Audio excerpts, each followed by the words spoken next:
right. Well, I'll introduce Tom, even though we're all pretty familiar with Tom, but for everybody watching at home and the recording. Um, so Tom Fecteau is going to be our speaker tonight, going to be telling us how to cash in our side hustle. I know I've got a couple of projects of mine that I would love if they made money, but I don't spend the time on them. I don't organize them in the way that for them to do so. So I'll introduce Tom briefly. He's the owner and operator of Epic Ventures Group, coaching and mastermind group, facilitator based out of Syracuse, focuses mostly on SMB small businesses throughout upstate New York. Tom's been working hands-on in the startup business for over 25 years, does a ton in sales, coaching and mentoring, basically from small businesses on up. So he's got a ton of knowledge and experience, and he's going to share that with us tonight, which is going to be great. He loves working with entrepreneurs specifically for, people that have ideas, they want to make them into a reality, and the best ideas are the ones that make money. So I'll turn it over to Tom, and looking forward to hear what he has to say for us tonight. I'm curious about your definition of what cashing in means. Now, for a lot of different people, it might mean, doing good for the world. It could be something as profound as, coming up with something that would help a doctor, come up with a better prescription or treatment plan for a cancer patient, and the technology that's actually being developed for those kinds of things. So exciting. But when you get down to the pieces of what's going on, why are you doing this? Now, I don't know each of you, but I happen to be a person who's a fan of the Simon Sinek world. Now, Simon, he's really big about the why behind your business, what drives it. Now, part of that has to do with passion, but part of it has to do with once you have that clarity, the decision making to move all the components forward begin to get a bit easier. Conversely, I've run into this before, and this was related to some of my early lessons when I began working with other businesses. It had to do with, how broad a definition of success people would bring to me. Now, some people would say, I'm here to make big bucks. That's what it was all about. By the way, that picture, that's what $1 million and $100 bills look like. So if you ever were curious and you wanted to have $1 million one day and have it in a nice big bundle, it's going to look like that. But interestingly, one of those first lessons I got along the way was that people who had a mission, who had almost like a greater good or something that was very meaningful to them to start with, were able to make all the other pieces work harder. And the people who were there for, I think this is going to be a great cash cow. And that was their start point. I got an idea and I immediately figured out, tried to figure out the monetizing. And I'm always focused on the monetizing. It has its place. I mean, why get into business if you're not going to monetize it at some point? But when that became the ultimate driver, when that was really the ends and the means and the driver to everything, very often that's when I began watching people make poor decisions when new resources were needed, conflicts would pop up. Much of it, you could be summing it up as almost like too much short-term kind of approach to things because it needed the quick result. So you have a side project, and Doug, you even mentioned you have a side project. Some of those side projects can be something that don't have to have great meaning and have great passion behind it. I've got a buddy, for example, who just wants to make a little side money and, have some better vacations for his family. And that's what his side hustle is all about. So it doesn't have to be grandiose. So I'm wondering, has anybody got a side hustle that they could kind of share with me and bring to the group? So I basically work with medium to small businesses, usually restaurants or solar entrepreneurs, like, the guy that delivers mulch or does tree services. And I look for people that are really good people that I like working with. They're great they show up on time, they do what they say they're going to do, which is a nice rarity in today's world. But their websites are terrible, or they don't have one. For example, one of my favorite restaurants in Greece has a horrible website. Every time I go on it, I can't even read their menu. So I reach out to them. I say, hey, I'll give you a website for X amount of dollars. I do it, and I make a couple $1,000s a year doing that. But for me, it's fun money. It's being able to save money for home improvements. It's basically just a side income for me. But I would really like to make it more efficient and have a funnel of people coming in rather than me just stumbling across, bad websites every now and again. Okay. Well, what would be the reason to want to, because we know it's going to be a little more time and energy, take some more resources. So what would be the tipping point there to say, maybe that's worth putting some more time and energy in? Would there have to be like a potentially bigger payoff, something more interesting, maybe the types of websites you were doing? What would that be? Probably volume. Right now I don't even make enough to make it worth, establishing my own LLC, for example, right? I do 3 to 5 a year. And enough for a vacation back when we were allowed to travel, or it's enough for me to buy stuff, basically. So the motivation would be volume for me. If I could get that funnel, and that's I haven't just put in the time to do that yet. Okay, and how much time and energy do you think that would? Now that you've played with it a little bit, what would be the incremental? I would say probably 10 to 20 hours a week would be reasonable, because I use a template, right? So I can swap logos and colors. I'm not building you a custom thing from scratch. Then I would have to give you a quote, right? But just to have a mobile ready website for most people, that's a mind boggling experience, right? They're going on Wix or they're going on Squarespace and they're trying to quote build it. But if you don't know what it's supposed to look like, it's hard to do it. So. Not kidding. Been through that personally. So needed to meet you sooner. So, but okay. So the sale. So you got the production side, and then you've got the go finding them. But I would have a suspicion. My gut says, with the few that you've done, it's going to be fairly easy to be able to have that.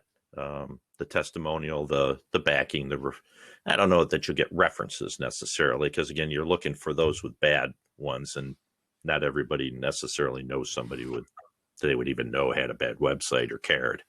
So that'd be a little tougher.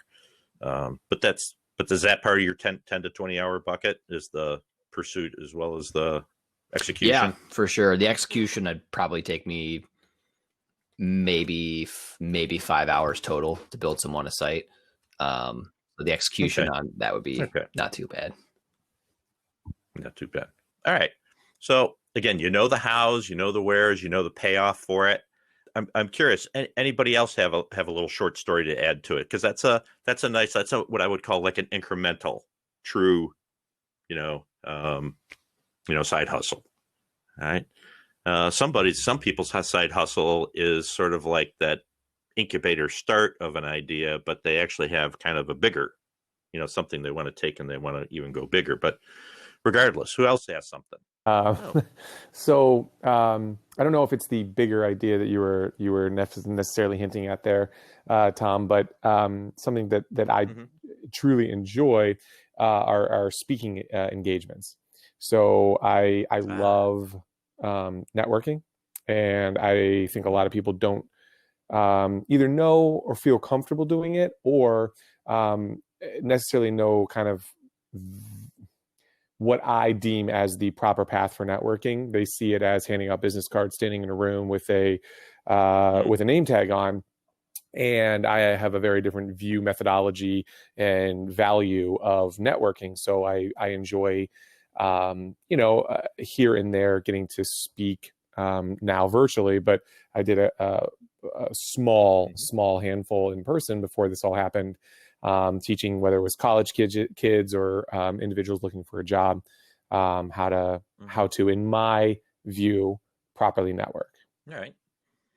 So this potentially is this done to basically give back and help everything work easier, kind of like, I know the startup grind, Rochester and so on. I've learned from a lot of those folks that their purpose is to put their time and energy and help others succeed, and they're not looking for a lot of personal reward. Now some people have investment abilities, and that's also free for everybody to pursue, but a lot of it starts with just want to help. Now, is that a help thing, or is that you were getting paid for it? Currently, it's a passion. I love networking. I have not gotten paid for any of the again, small handful of speaking events, but it's just a passion of mine. I love people, and I just enjoy teaching others kind of about my passion and how I think they could succeed at it.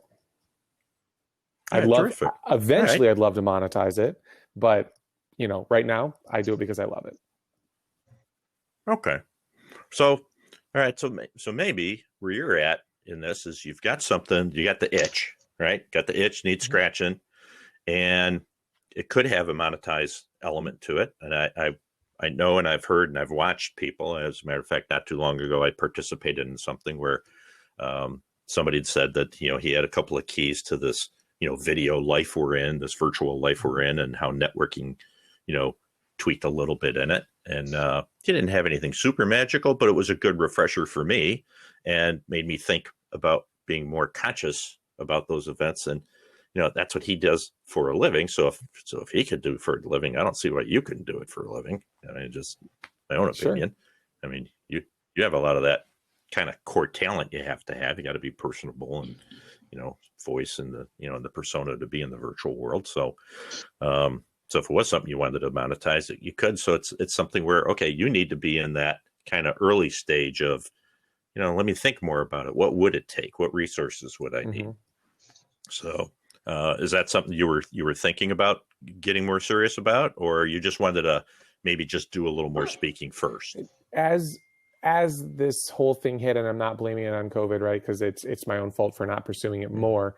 But as the whole thing hit, I was starting to work through and try to figure out, okay, how do I actually contact and who am I contacting to sell myself, right? To actually get in front of. So I was starting that path, and then this came, and I just shut down on it. So I was at that point of trying to figure out the, for lack of a better term, sales process, right? Whether that's money or not money, there's still a sale that has to happen there.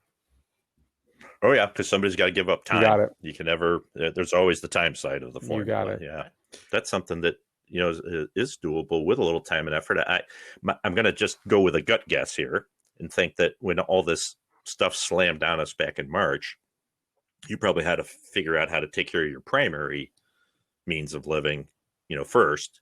You got it. And get that figured out. So so it sounds like you're at a place where you now have that kind of stabilized enough, that you have some confidence and comfort in that life will go on, the sun will rise tomorrow, money won't disappear, you're going to be okay. Well, and I think there's a new version of it as well, right? Because before, people thought they knew what networking was and knew how to do it. Now it's almost even more interesting because people are like, well, how would I even network now that we can't get together? So I've also been putting time and thought into that of how do I teach people how to go down this virtual networking path. But yes, you are on the right path with everything you were saying too. As a side, like I said, I didn't know we'd fall into this out of this conversation. Quite frankly, I was wondering if there'd be more people that'd be a little stronger on the, I want to make more money. I want to make, but we got folks that, hey, it's a true, that's the thing with side hustle. You kind of have that early stage where you're not sure where things are going to go and how far do I want to go with it. Tom, so you need that growth phase. Tom, hey, Ben. I want to make money. Yes, go, Ben. Oh, hell yeah, Ben. I mean, that's my business model. Make money and do good. That's my model. That's my business model. Anyway. Yeah, and I've learned from you, Ben, that you are really motivated by the do good part. right? Yeah, but I Which gotta make money first because I gotta well, support my business. So anyway, yeah. Well, again, you've shown me that balance on the success on the left, you know, being nice and moderated, and you haven't gone and done any crazy moves so far in your excursion. No. What first lesson that I'd learned along the way after meeting, again, hundreds of entrepreneurs with lots of interesting ideas, and I've even found it, when I found the folks that had the little startup ideas, hey, I wonder if this can be something someday. Some people that they didn't really ever want it to be anything big. They like their primary job and their way they make their living. But the folks that had the greater why, and stayed focused on that, always were able to they did a better job overall making the decisions when tough decisions had to be made. All right. That was an edge. And now maybe it was the world I was in before, but there was, I ran into a bunch of folks who the main reason they got into the profession they did, when I found them and they were beginning to ask for advice and help because things weren't working the way they wanted it to, is I would ask them about the business, and their description of their why was always like, yeah, I got this purpose, but that's just my means to my money. And I'm not hearing it in today's audience, and that's good. And as I mentioned, you folks aren't likely going to be the greatest recipients of some of these lessons today, but there are folks out there, and you may know some of them, where they're driven a bit too hard by money, and it's distracting them from the ability to think about the business and make good decisions. So that's something that has to be watched for. That was kind of my first Achilles heel. Leaders making mistakes and they couldn't see why. And it just started from, what direction are you heading in this business? Tom, would it be fair to say you used this word one time, but purpose? Would this be fair to say Yes. Find a way to live a purpose-driven life? Mm-hmm. Yep. Matt, you've shown us that many times, and myself personally in some of our conversations. I happen to be a Simon Sinek fan. Yep. Start with why. And, in terms of the modern leadership, it's somebody I follow closely. And I have to concur with something that I saw in sort of the unintended consequences phenomena, which is, and he talks about how in the financial world, when the purpose of businesses became culturally accepted that the reason why a business exists is to maximize profit, right? And when the purpose of a business became money, you already had enough stories over time about egos of great names in history who got consumed by money, and that falls under the category of when power becomes so great, sometimes good people then get distorted. But when your mission, when you decide culturally that everything's going to be money driven, now you have this unintended consequences and cascade effect of treating employees not very well. You change your approach to your products and services and your customers, and you try to figure out how to make the cheapest thing. And so, and everybody gets to have this throwaway society. So you have to watch that stuff. So I concur, Matt. I would bet you would find this in big corporations where you could say something like, look to maximize your utility of purpose rather than maximizing your return on investment. Mm-hmm. Something like that. And something like that. But again, now that's where you get down to the leader, and it's tough to take a leader who's going to be highly incentivized, in the bigger organizations with real big incentives to, reconsider some of that.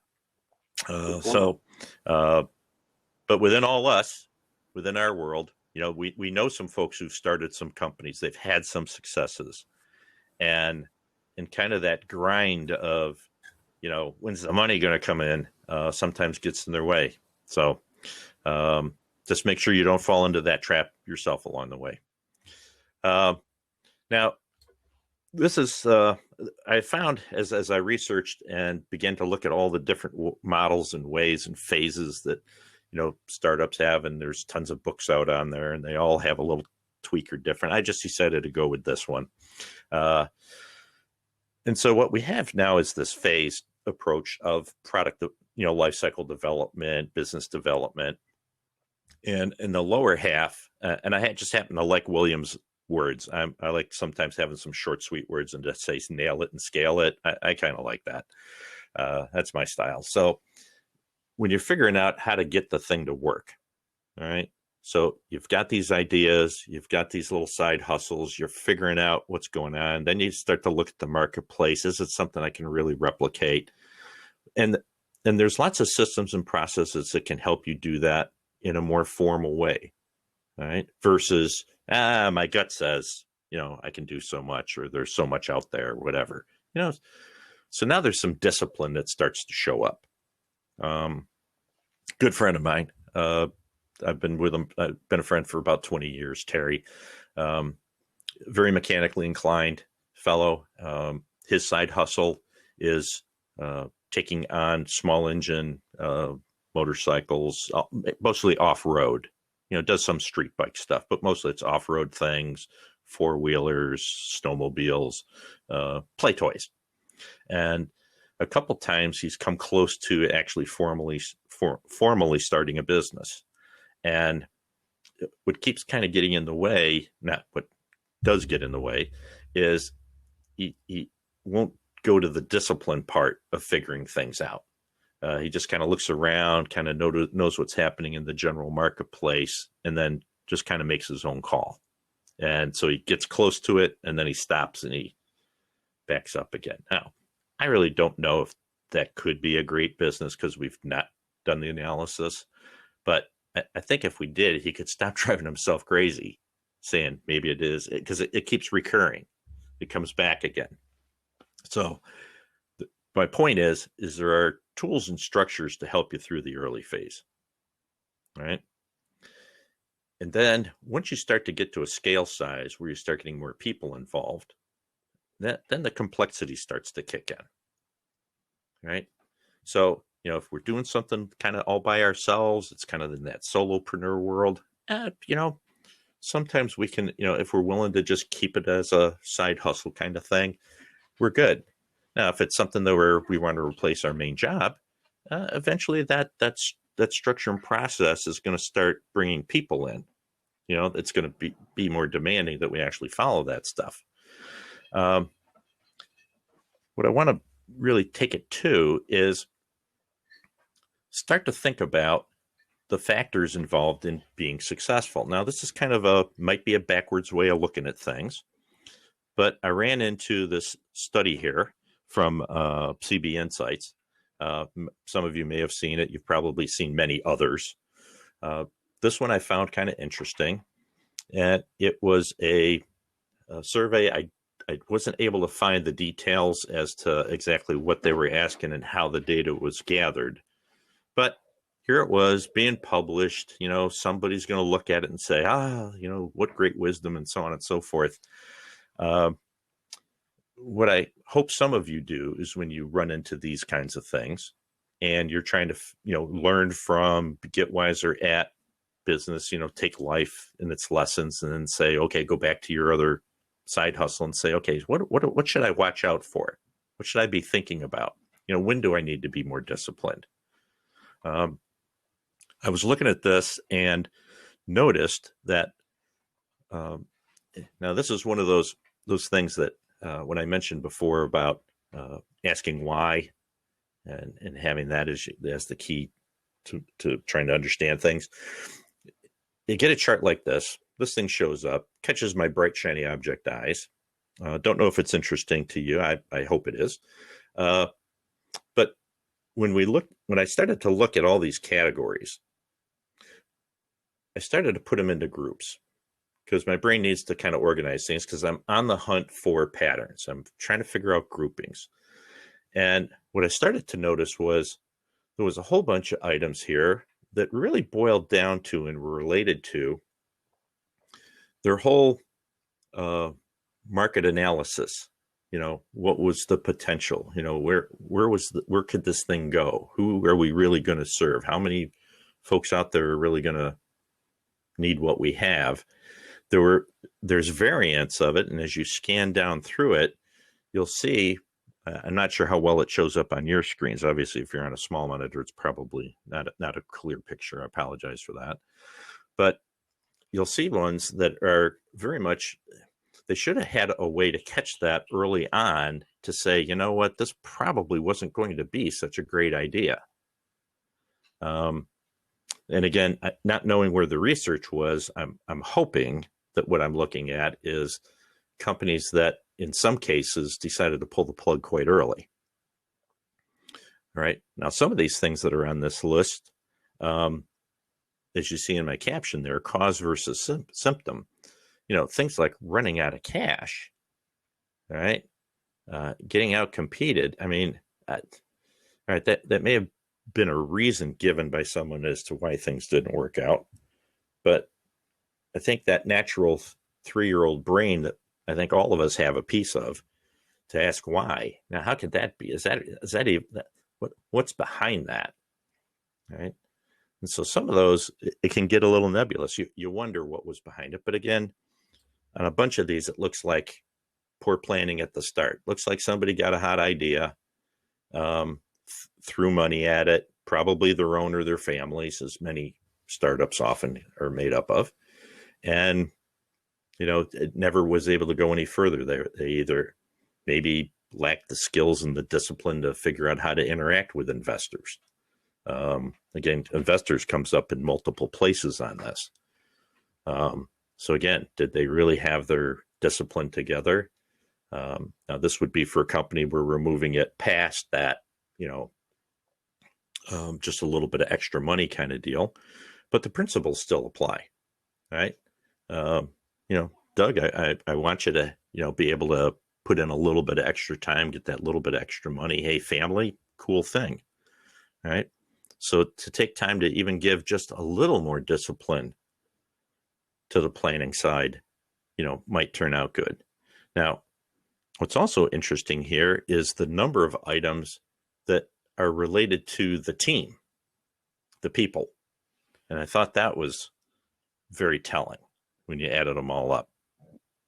So there were things that were better processes probably could have helped some of these companies.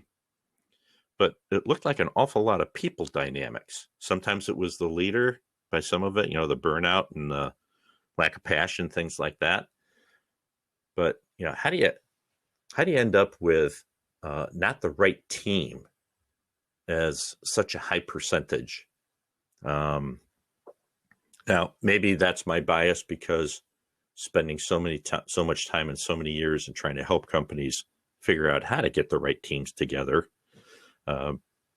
Maybe that's why that thing stands out and kind of rubs me the wrong way. But there's multiple people-oriented things going on here. And so I think what that really leads us to is that the whole thing of, you got these reasons, but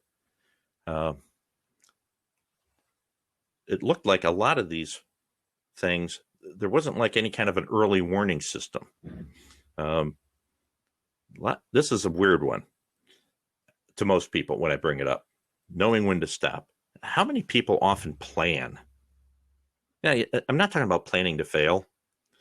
I'm talking about putting some pre-thought into setting benchmarks for when you ought to whoa the horses, for when you ought to say, wait just a minute. Maybe I should be checking with somebody and saying, have I gone way too far off the rails here? Because too often small business owners, solopreneurs, or, a guy and a couple of buddies, gal and a couple of her friends, when they're moving forward on these things, it's too often for the little inner circle to say that passion that we had for that whole business idea sometimes can get in the way of making those tough decisions. So as you grow it, as you move along and you try to make things go on, have you put any time into the early stages to say what might be going on here that we ought to say, whoa? Now, I never thought that way. I mean, for years and years and years, it was always about, be smart, use your head, get around it, fix it, don't, bust down walls, all those kinds of things. And then it was a lesson I really got from large corporations who were doing enterprise sales. And in their sales cycle, I kept running into the fact that companies would complain about the investment in pursuing some of these huge, sizable deals and the long processes and expenses that they went through to do all the testing and the modeling and everything that goes on in those situations. And whenever we would ask, well, when should you have thought about stopping, throwing money into basically a dead deal that you weren't going to get? What were your benchmarks? How, do you have anything that you set up in advance so that you would say to yourself, hey, if these things are starting to line up, we ought to pull the plug? So it was in that world that I finally, for the first time, got exposed to the idea of not just planning for success and figuring out how to problem solve and, get over the next hurdle, but to actually do a little pre-planning about when to stop. So that is just something that, came up. That was about a 10-year ago lesson that I got hit with. And since then, anybody and everybody who have at least brought that idea up to, first of all, they get a little roughed with it. That's not a comfortable topic.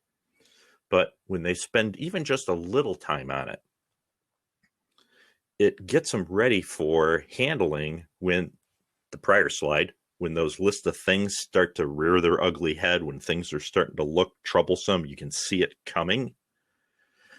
They had a much easier time of dealing with it.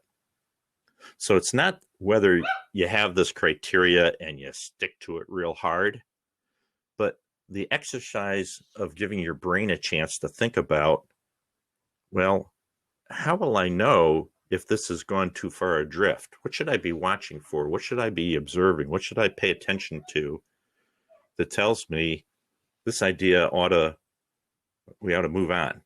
Let's find a better idea. Let's do something else. And that's one where I'm curious of. Some of you here have worked for some good sized companies. And I'm wondering if any of that ever existed in your world.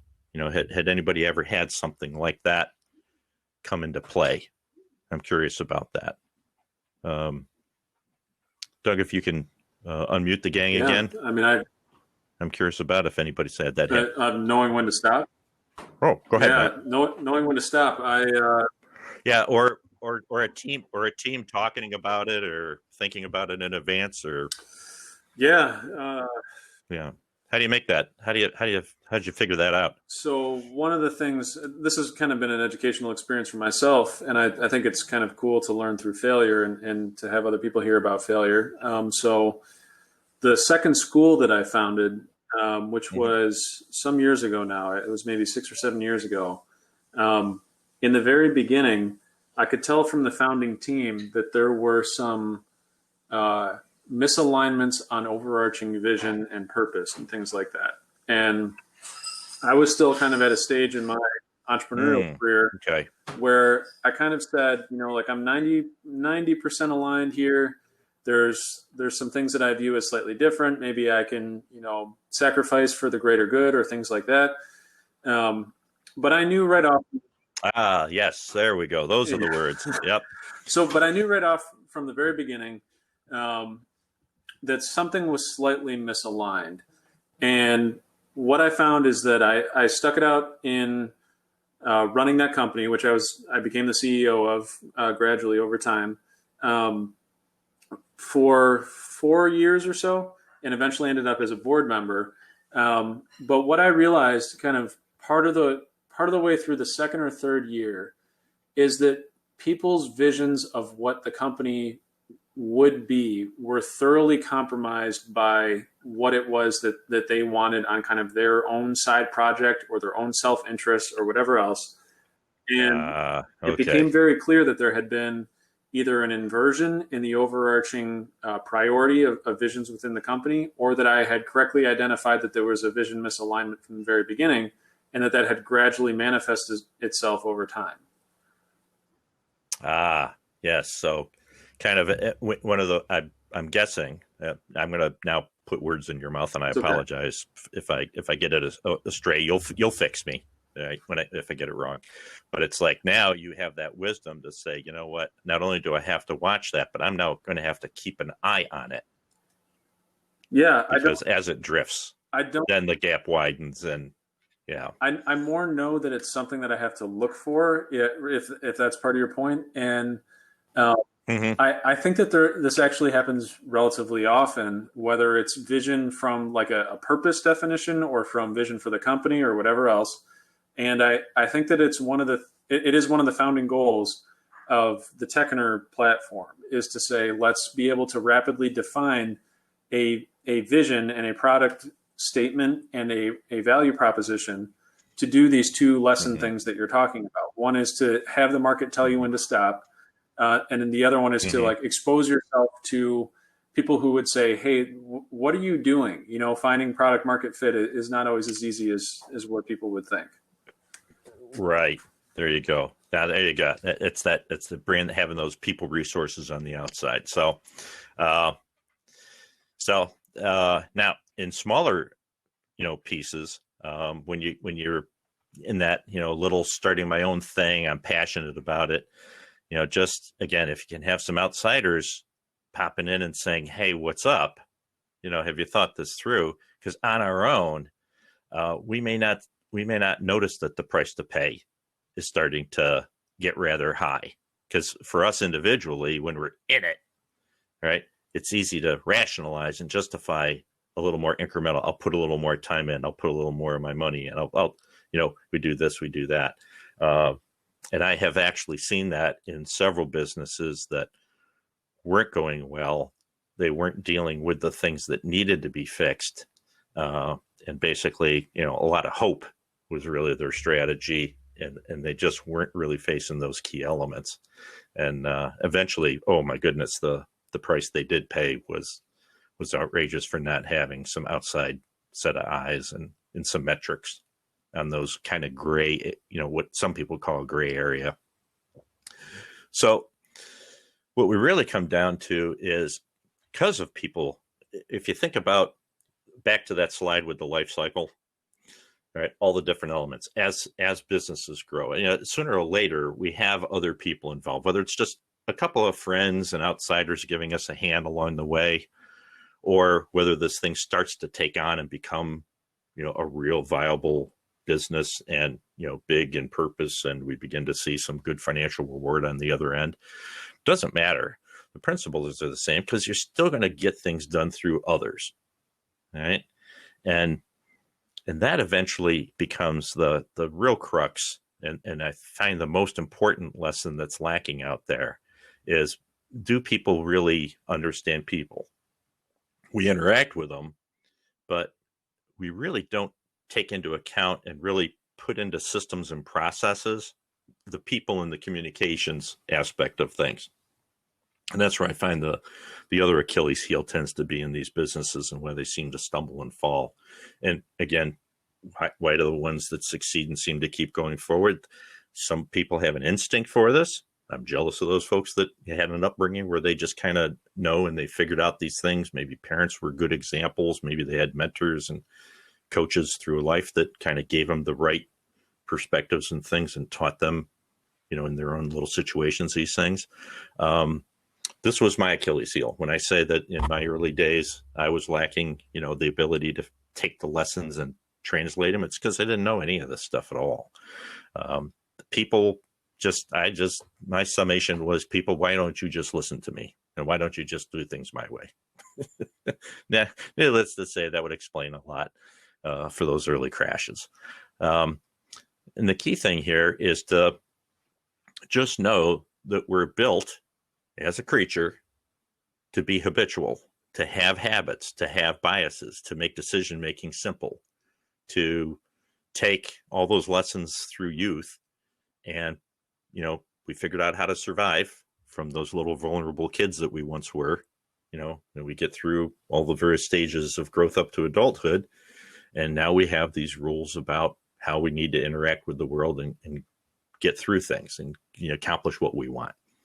Well, the reality is not everybody had those same lessons. Not everybody came up with those same instincts, those same habits, the way they determine trust, how they picked up on biases and their ability to self-control that or intervene, as the case may be. Because again, our brains are designed to execute that stuff on autopilot. So what I found is the people who knew something. Now, this is just one science, all right? One of my favorites, but there's many sciences around human behavior, all right? And it really comes down to, do you have a way of knowing why you do what you do? Where do your habits come from? And do you have a sensitivity and an understanding to help you figure out where the other person's habits are coming from, so that you can actually interact in a manner that's useful versus my way, your way? And hey, when we run into somebody where it's the same, we match. Hey, we have a teammate, or I'll listen to that expert because, some principles, we share in kind. But regardless, do you know some science? So whether it's transactional analysis, whether it's neuro-linguistic programming, discommunication styles, filtering systems. There's a bunch of sciences around how people filter and sort information and store information. There's bunches of different things. It's not a matter of getting the right one. It's a matter of having one. And then are you able to put it into some kind of practice? Because in the end, again, even if it's just as simple as, you're by yourself and eventually you're going to have to find customers at some point, or somebody to, as we were talking in our earlier examples, allow you in to just, do a talk, let you come into a website, whatever the case may be. My friend, be trusted to, be handed somebody's, snowmobile to go work on. You've at least got the customer, interaction. But as you get to be a more of a team, or in a little bigger enterprise, now you've got your employees or your partners, your venture people. I know a few of you, because of some of the things you've taught me, is you understand that venture world real well. But as I began to run into the venture world that went across different industries, I found many different kinds of attitudes and values within the venture capital world, which surprised me, because when I met my first one, I just thought that's the way they all were, right? Instant bias on a sampling of one. Wrong. All right. There were some venture capitalists who did take longer term views of things. Yes, there are the ones that are the, let's get in, let's, get a quick turn, and then let's get out, quick ROI. So whatever the case may be, people just aren't cookie cutter. And do you have a way to read people? Do you have a way to, if you don't have an instinct for reading people, not one of my superpowers, if you have science, you then at least can have a model for asking questions to figure out what's going on there, right? Because there's a very simple principle that I learned long ago I'll share with you, which is everybody acts the way they do for a reason. The reason is whatever was in that, think of that prior picture of the brain, it's whatever those systems and habits and lessons of life says, that's what I needed to do. So I no longer, when somebody says to me, Tom, I don't know, that's not really making any sense, and they do it kind of in a rough, gruff way. Before, sensitive Tom would flinch and I'd get all stuttery and not sure what to do. And now I'd have to be trying to think of, okay, how am I going to respond? That doesn't happen anymore. The first thought that goes through my mind is that person thought that response was totally appropriate. I better figure out why they thought that. What is that based on? Otherwise, how am I ever going to have a conversation that could maybe get this on a better path? So that's why I so much want you to have some kind of process, some kind of science-based human behavior, whichever you may stumble into and think may be good. All right. I got a recommendation. So again, all right. Can I throw one recommendation for a process out there? Oh, please do. Please do. That's the whole point. So when I give talks on this, I call this process culture negotiation or cultural negotiation, which is the practice of evaluating what framework you're bringing to a conversation and what someone else is as well, which is very similar to transaction analysis. And one of the things I would recommend is actor network theory, which is actor network theory. Okay. Just sometimes I capture that.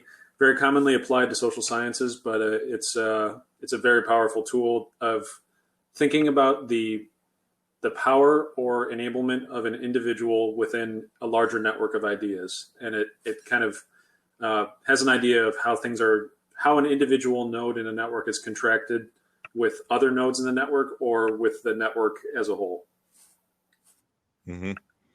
And I thought I heard an acronym. I just want to double check. Did you talk about EMT? Actor network theory is sometimes abbreviated ANT. Oh, ANT. Okay. Only because I was recently reading about a different kind of therapy that's EMT based. So I just wasn't sure if my ears had rattled on that one. Okay. So yeah, perfect. Love it. Again, because the sciences of human behavior are getting better. Now, transactional analysis one time was, poo-pooed as old and not relevant and, got put by the shelves. And then it got brought back because nobody could argue that it stood the test of time, but there still is always better. So stay alert on that. So thanks. I want to stay up to date. Now I have some homework to do. Thanks, Matt. Appreciate that. All right. So that's what lesson 3 is. Know people. Understand so that you can answer the question like I've now been able to do. And again, it's helped me immensely in the coaching. So I don't prejudge. I don't let my biases kick in. I learned to take a breath because my brain will still say, oh, that's because that. I now have been able to train myself to say, fine, you might be right, but why don't we ask a question and see if that's true or not? And now my behavior is far better. Now I get to take a moment and take a breath. And so now I just interrupt the bad behavior. I still have the habits. Wow. They're tough to literally break. At best, you can get them to sit dormant temporarily, but you always got to be on guard for them. They're going to come back. They're live cells in your brain. They don't die. Unless you have a brain injury. So learn to have something. If you're doing it seat of the pants, again, that consistency and predictability of success, it's going to be a little tougher. You're going to have moments of randomness. I have run into people who, in their first business venture, knocked it out of the park, could do no wrong, right product, marketplace, timing, people around them, everything just fell their way. It was beautiful. The good news was they didn't screw it up. Right? They took advantage of it, made it work. And then they're on their third business later. I bump into them. They tell me about their history, about how great they once were. And then I hear about the things that didn't go so well. This so often ends up being what I end up uncovering is they just don't think for a moment about how others might be thinking, what their habits might be, what their values and how they perceive things. And so have something, have a science. And that's just my plug, because in the end, how do you not succeed without people? So speaking of I'm just doing a little plug here, Startup Grind, you guys are amazing. I've only known you for a few months.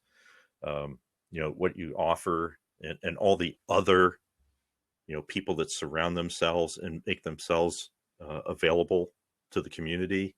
You guys have terrific stuff. So this whole thing about people, anybody who is working on a bigger, idea, but even if you're only working on a little idea, you'd be surprised how many people be even willing to help out with a small idea. They're there.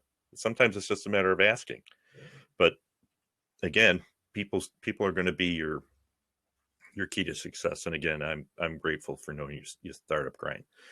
So some of you, you may not have noticed it, but in my quick picture of my pictorial resume, racing was one of my hobbies. It's actually one of my addictions. It's been going on since I was a young man. This is a photo of back in the day. If you look back in the picture towards the rear of the picture, there's a red kind of coupe squished between two cars on the inner row. That's my dad's car. So that has a little meaning to me. But so that's where my addiction began. I'm the only kid in the family that caught it. But anyways, that's why the meaning of the cars. But on a more personal note, I'm curious. I really want to take a moment here to grab if there was something that was maybe reinforced and gave you some additional confidence to act and pursue something. If there maybe was one insight where you're thinking, maybe there's something there I should consider. If there was, could you do me a small favor? Since this is being recorded, either give it verbally, or if you want to have a little more privacy, if you could put it in the chat box or drop me an email. I really would like to know if there was some little added value that came out of today's topic. Anybody want to share verbally?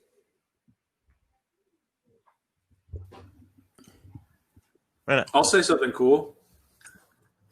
Okay. Anytime I hear someone talking about values-oriented living and identifying both their fit within their purpose within life, their purpose within a business, how they apply that purpose to larger goals and define their interaction with those people around them, I think that's a fantastic thing.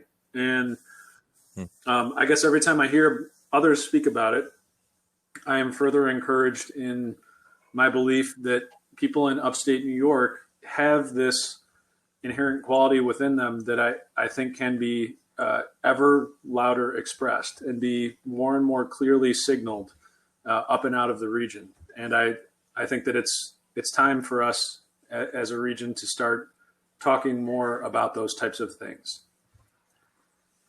Couldn't agree with you more. That was the, kind of one of the reasons to add this. And again, anybody who's viewing this, who wasn't able to make the live event and is catching this on replay, this is that upstate New York area, and what I'm seeing happening. It's why I'm willing to, throw my hat in the ring for help and, give some additional time and advice to folks. So I'm with you completely, buddy. Thanks. And I feel privileged to have met this group because we do share those values. Tom, I'll add to the, I think when you mentioned Simon Sinek and your why, it's critical that you really understand what that is, not only for your purpose and to help you get up every day and put your best effort in, but if you're a startup trying to pitch investors, when you can convey on why you got into this, why you decided that you're going to fix this problem, like why it's big, why it's meaningful to you, if it has some kind of life story to it, can have really big impacts. In fact, some of my people, when they have that type of story where it's so impactful and the problem is so meaningful to them, it's so personal that they have to solve it, that alone will set, so I've seen some investors the business model has to be still good, but that could be a big difference maker. So nice job bringing that up. Yep. That's that is that. Again, I kept I didn't have those labels for it, but I kept noticing over and over and over again.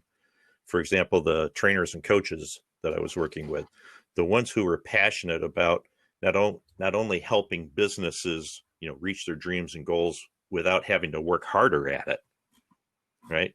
When they kind of like empathize with the pain of working so hard and literally too hard, because that's where they'd come from, and to take the other tools and apply them to actually make life a little easier, and then get the bonus payoff of, I mean, there was nothing greater in that old world of mine when people would come back and say, I just used those principles to have a really tough conversation with my wife because our relationship had been about heading for the cliff. And I used these tools and this kind of reframing of how to look at her and listen to her and think about, like the mind stuff that I just, did ever so briefly there, the transactional analysis or DISC or whatever you use. But we taught a lot of different things, and be able to come back and say, I use those tools. I use that change of thought and the way in which I chose to interact. Now, I still had my instinctual actions, but I learned to shut up and do what I knew I needed to do. And now our marriage is in a better place, better relationship with my kids, whatever that is. Excellent. Nothing better. I got to run. Thanks for your contribution. We're at wrap up point, and I will do my promise, my wrap up in terms of the things that I love about Rochester. I originally was a Rochester kid, born and raised for the first 24 years of my life, and I just absolutely through my youth loved the parks. I was Culver Road, kind of border between the city and East Irondequoit, and Cobb's Hill, and Ellison Park, and and going up to Durand, Eastmond, and so on and so forth. Those things, just absolutely cherish those. Lilac Festival, come on, how can you not just kick back and just enjoy that? That's a rainbow on earth right there, that whole thing. So I miss those. Those were absolutely awesome. So with that, Doug, you want to wrap us up? Yeah, I'll go ahead and thank you for giving us the time.